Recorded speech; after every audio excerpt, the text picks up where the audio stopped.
Will Trent, Season 4, brings back a fan-favorite character in its best episode yet review. In Season 4, Episode 7, Call Paul. Paul returns for the first time since Season 1 when his neighbor, Joel Hornbaker, with whom he was having an affair, is murdered with a nail gun. Paul helps Will and Faith, Anantha Richardson, investigate in what is one of the season's funniest episodes, as well as one of the darkest. After keeping himself distracted for the last handful of episodes, working on a serial case brings up memories of James Ulster, Greg German, for Will, causing him to have dissociative episodes. While investigating Joel's murder, Will finds himself going too deep into the scenarios he usually envisions to solve a murder. He can't stop picturing himself as the killer in visions where he enjoys it, and where Ulster encourages him to embrace his true nature as a killer. Paul was Joel's neighbor, and he saw a man leaving her home around the time she was killed, which he shows Will with a hilarious drawing. Paul looks very guilty because he was having an affair with Joelle, and he broke up with her the night before she was killed, but Will knows that he's innocent. Will and Paul have such a fun and silly dynamic, and it fits perfectly into this episode,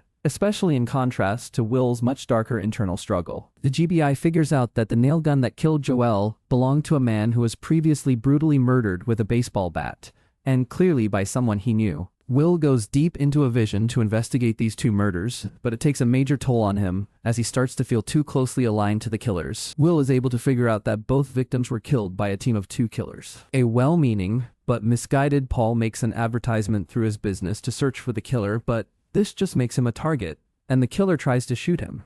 To keep Paul safe, Will is tasked with letting him stay at his house. Angie comes over to visit, and the three of them have dinner together, and they look back on their childhoods. During this conversation, Will calls out Paul for bullying him as a kid, but Paul insists Will started it by beating him up first. The jealousy arc has begun.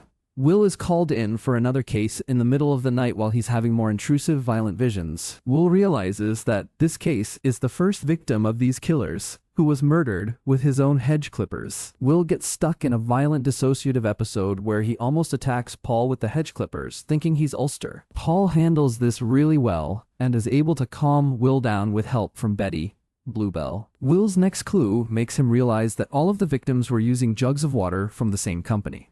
The next morning, Will and Paul go to investigate at the water facility. There, Will meets the manager and one of the killers, Blair Anson. The other killer is a GBI crime scene specialist, Travis Nash. Will and Paul wind up in an intense confrontation with the killers, where Will almost kills Travis, but Paul steps in to hit Travis with a water jug, and Will arrests Travis. Paul Campano is such a great character anyways, but his reappearance this episode is more than just a fun cameo. Because of his history with Will, he's able to connect with Will and get him to open up in a way that nobody else can. Paul tells Will that Will beat him up as kids after he pointed a toy gun at Will, and Will realizes that this had triggered his PTSD from his former foster home, where he had to shoot his abusive foster father. This was a dissociative episode that Will had forgotten, just like he'd had earlier that day. In a vulnerable moment, Will admits how hard it is for him to stay on the right path in spite of his past trauma and dissociations. He tells Paul that he understands the killers, feels a lot of the same rage, and even wanted to kill Travis. Paul tells Will that everyone with their background has the same struggle,